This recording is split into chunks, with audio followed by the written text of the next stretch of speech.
Season 1, Episode 2 of Jujutsu Kaisen. Let's go. Let's review. It's your boy Ink. Don't blink. Let's start right away. We have this. You can hear my neighbor. She's fucking crazy, bro. She's fucking crazy. What happened is she's drinking. She's drinking a lot. And the whole day she's sleeping, right? And at night she comes awake. And she screams, she swears up and down. It's disgusting. But this is not about the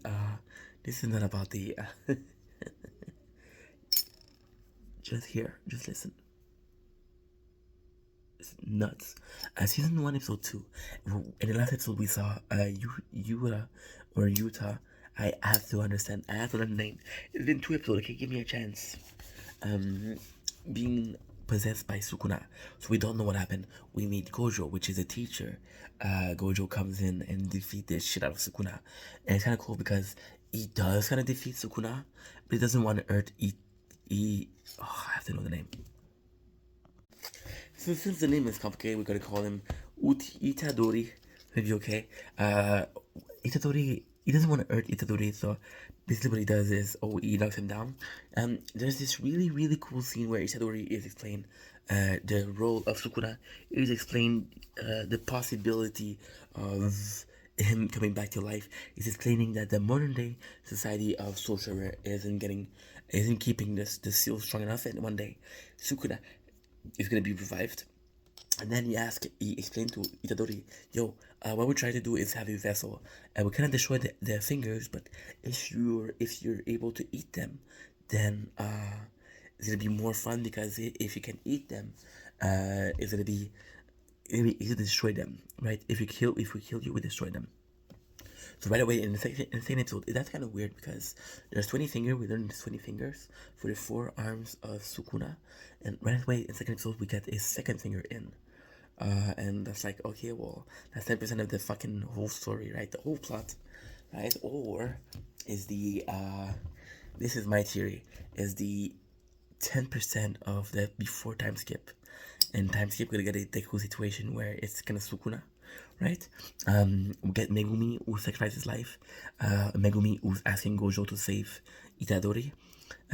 We got Gojo, who's in charge of Itadori because Gojo is the teacher. He's the only one that can take care of Itadori if he transforms. It's kind of cool because Itadori says, yes, I accept to eat fingers, and then I accept for you to kill me, to be a sacrifice. And when I saw this, my first thought was, why the fuck would he say yes?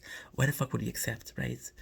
But then we learn this episode is amazing because we learn why. They spend the rest of the episode explaining why. We spend the episode understanding that the first thing Itadori goes to see his friends and how much they're hurt, and because the curse. And he understand that Sukuna being the strongest curse, people are gonna die. We understand that he's aware that people are gonna die, and that's because of him. We get a scene back with his grandfather who says, "Protect people," right? Ouch, fuck. We get a lot of scenes that prove that Itadori, he wants to do it. Then we get there's this very, very phenomenal scene. This very, very, and this is something kind of meta, something you have to pay attention to. So Gojo, he gives Itadori the second finger because when he trusts Itadori, he's like, okay, well, we trust you. We're gonna give you a second finger. Gojo is there to stop him if something happens, so there's no risk. But behind the door, when he gives the finger, Gojo he lean on it and the door, and he later learned that the reason why he leaned on that specific door was because of Megumi behind it, and he was just trying to protect Megumi. Right? The story is fantastic. This is detail that you don't know, and you think that Gojo is a lot of people, they compare Itadori to Naruto, they compare Megumi to Sasuke, and they compare Gojo to they do compare Gojo to I feel bad saying this. I really feel bad saying this, but people says, right, to Kakashi, because Naruto is such a big part of the anime, or the kind of animation. Well, yeah, anime, subculture, right? So we have this episode where, again, since he accepted, it's kind of cool because we know the elders are against Itadori being a vessel. So the only person that can help him is the director. The director doubts him. So the director, he shows him a curse. There's this fight, and at first you're not sure why the fight is. My theory is that the director sent the fight to prove two things: curses are strong, right? And he wants to test Itadori resolve. And then Itadori is like, yo, I'm gonna sacrifice myself because if I don't, a lot of people are gonna get hurt. I'd rather get hurt myself than a lot of people. And that is a kind of greater good mentality, right?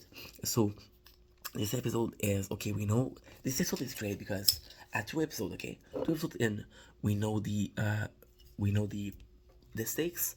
We know the plot, Sukuna being resolved. We know why he's doing the thing he's done, right? And the first episode was more to build the actual like it's cursed. There's a lot of danger towards that.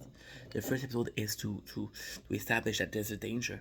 The second episode is about us understanding that we need to defend it. And yeah, I cannot wait to see the third episode.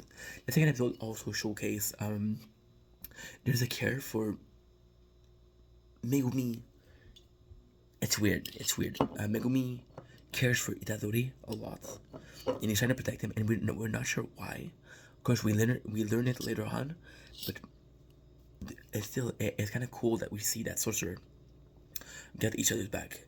And the only thing I would have liked to know is how much of the population, because we know that there's sorcerer, there's human, but you don't really say how often, because if it's such a minor details, because they like who cares. Well, it is a big details also, because if there's a lot of sorcerer, then curses shouldn't be a problem because people can defend themselves.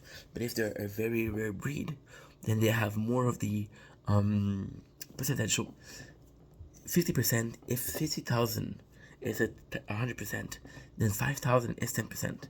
Is if 10,000 or 100%, then there's a much more percentage per sorcerer. It's important to know because we know the curses are appearing, and the seemingly infinite curses.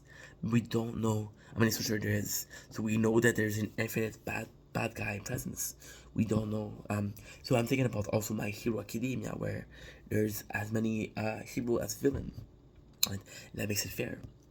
In this case, we don't know, and this is something that I wish I explained better.